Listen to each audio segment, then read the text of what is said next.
ओह सरला, आपकी बार तो बड़ी बेजोड़ वाली गर्मी पड़ रही है।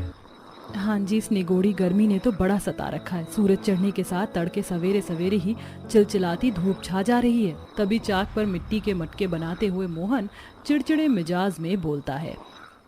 अरे सरला, मिट्टी को अच्छे से रौंदो, मटका बिल्कुल निखर नहीं रहा है, बार बार तिरछा हो रहा है। एक तो पहले ही ग्राहक मिट्टी की वस्तुएं जल्दी से खरीदने को राजी नहीं होते। अजी, तुम मुझ पर क्यों राशन पानी लेकर चढ़ रहे हो? धूप इतनी कड़क की है कि बार बार मिट्टी सूखी जा रही है। मैं तो तुम्हें बोल बोल कर थक गई। कोई दूसरा काम धाम ढूंढ लो।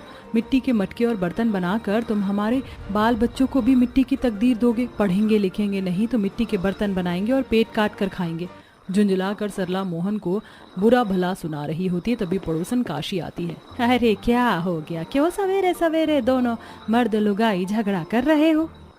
क्या करूं काशी मौसी, ये गरीबी देखकर मैं उकता गई हूँ। मैं ना सर पर एक पक्की छत है, ना बाल बच्चे का भविष्य बन रहा है। ऊपर वाले ने इस मटियापुर गांव वालों को इतना गरीब क्यों बनाया है? सरला, ऐसे दोष नहीं लगाते। और क्या दुख है तुझे? भूखे तो नहीं सो रही है ना किसी के सामने हाथ पसारना पड़ रहा है। रोज की भागे की रोटी तो खाने को मिल रही है। इतने में किसान बिरजू खेत के आलू लेके आता है। जयराम जी की काशी काकी, ये लो, खेत की पहली फसल में से आलू तोड़ कर लाया हूँ, बढ़िया दम आलू बनाकर खिलाना।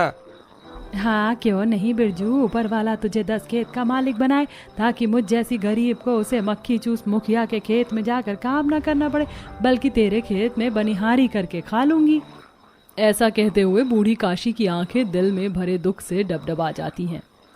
चिंता मत करो काकी, वो दिन दूर नहीं जब हमारे मटियापुर गांव से दुख भरे दिन सुख में बदलेंगे, और फिर हम भी इस फूस की मढ़ाई में नहीं बल्कि मुखिया जी के जैसे 4 मंजिला वाले मकान में बनाकर रहेंगे।